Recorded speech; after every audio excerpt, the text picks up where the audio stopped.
Well, The Rembrandt Affair is the 10th book of mine to feature my continuing character, Gabriel Allon. He's a former Israeli assassin and intelligence officer who has a very interesting cover job. He's one of the world's finest art restorers as well. And as the novel opens, he has returned to one of his favorite places in the world, the cliffs of West Cornwall, where he intends to live out his life quietly and put his past behind him. But as usual, trouble comes calling. In this case, it is an old friend of his, Julian Isherwood, this wonderfully eccentric London art dealer who's appeared in a number of the novels.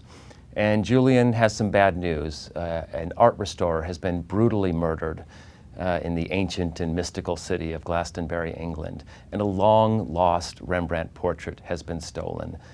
Julian enlists Gabriel to track down that picture.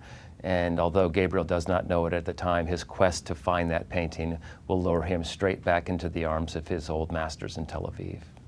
I don't think I ever have aha moments when I'm working on a book or thinking about a book. It comes to me in stages.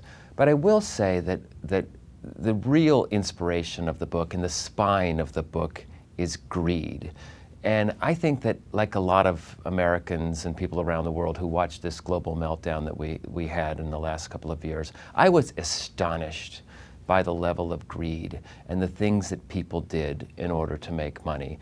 I think that the Bernie Madoff scandal is a real inspiration for this novel. I cannot imagine how Bernie Madoff lived his life stealing money from people, and how he could carry on a day-to-day life knowing that he was ripping off charities, stealing money from his friends, doing things that were going to lead thousands and thousands of people to financial ruin. And so that idea of greed, that people would do just about anything for money, is really the spine of the novel and really what inspired it. The Rembrandt Affair was also inspired by a chance encounter I had several years ago while I was at the Yad Vashem Holocaust Museum and Memorial in Jerusalem, working on a book called The Death in Vienna. I was doing some research there. And I happened to stumble into a gathering of Holocaust survivors, but a very special gathering because they were all hidden children. They were children who had been taken away from their parents and hidden with complete strangers. And they were able to survive the war. And every person I met, their parents and the rest of their family were killed, but they managed to survive.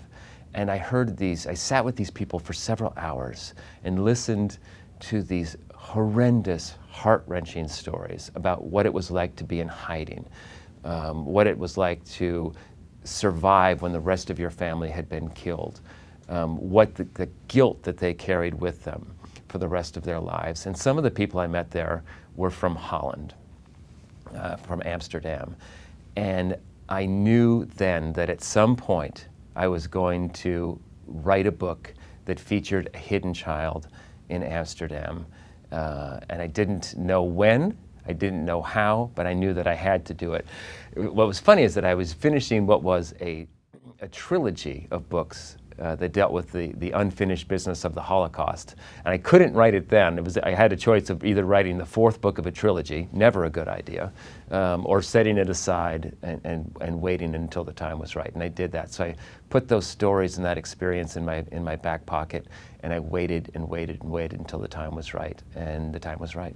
I have always been fascinated by art theft. In fact, as I was finishing up the final proofs of the novel, there was a major art theft that we all read about in Paris this summer. So it was quite striking that as I was finishing this book, there was a multi-million-dollar theft.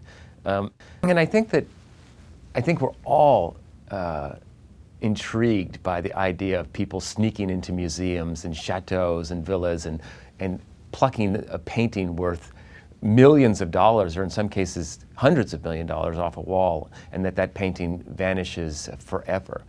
I think there's been a tendency over the years to dismiss art crime as a sort of gentleman's crime, a victimless crime. The truth is, it is big, big business.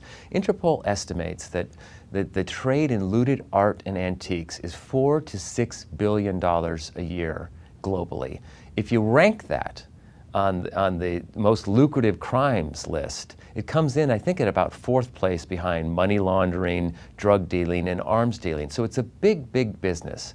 And there are literally thousands of paintings, some of them masterpieces, hundreds of Rembrandts, hundreds of Picassos that have been missing for years and in all likelihood will never be seen again. If a painting is stolen, the chances of it coming back out of captivity, as it were, are 1 in 10.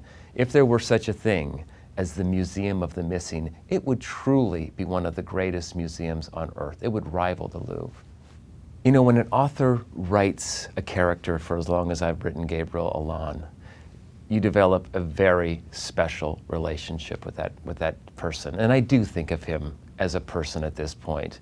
When he is on the page talking to his colleagues and brothers in arms, I sometimes feel like a stenographer. It's not that I'm making up what they're saying, I'm just writing down what I'm hearing in my head.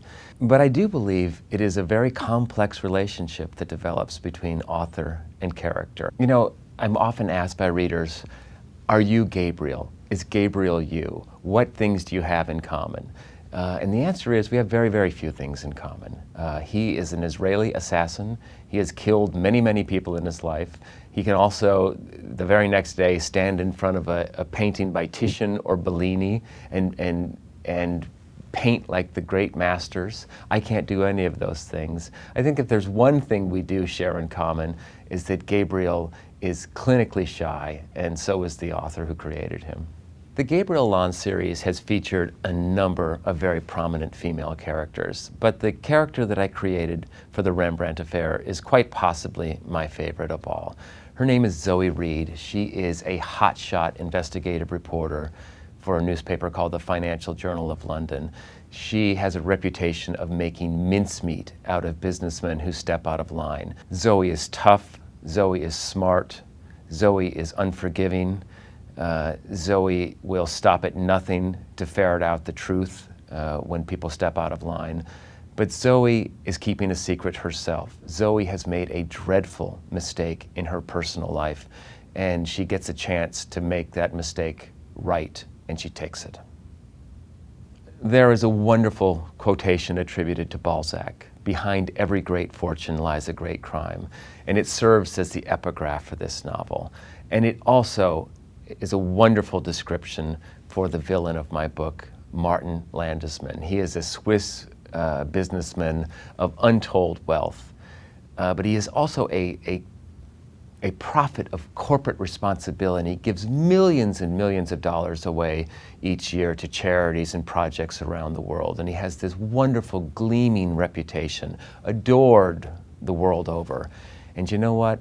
It's all a big lie. Behind Martin's vast fortune is a great crime. His empire was built upon the proceeds of a great crime, perhaps the greatest crime in history. And he is compounding his sins by engaging in business practices that are putting us all at risk. And unfortunately for Martin Landesman, those activities are going to bring him straight into the sights of Gabriel Allon. I'm often asked by my readers, do you actually go to the places that you write about? And the answer is, yes, I do. And I spend as much time there as possible. I like to soak up as much of the ambiance of a place as I can. And I think it comes through in the pages of the novel. In this case, one of the things I did is, fictitiously, of course, I'm going to say that, is that I spent the summer stealing paintings across Europe, which was a lot of fun. And that's just the way I like to do it. I like to go to my settings, hop on a plane, hop on a train, and spend as much time there as I can before I start to write. One of the questions I'm asked often is, do you set out to educate readers on the topic you're writing about? And the answer, honestly, is no. I set out to entertain readers. That is my first and foremost goal. And I certainly believe that is the case with the Rembrandt Affair. What I tried to produce was an informed and enlightened, but ultimately incredibly sexy and entertaining thriller, the kind of book that you can pop in the beach bag and spend a day with on your favorite beach or beside your favorite lake. And that is my first and foremost goal as a novelist.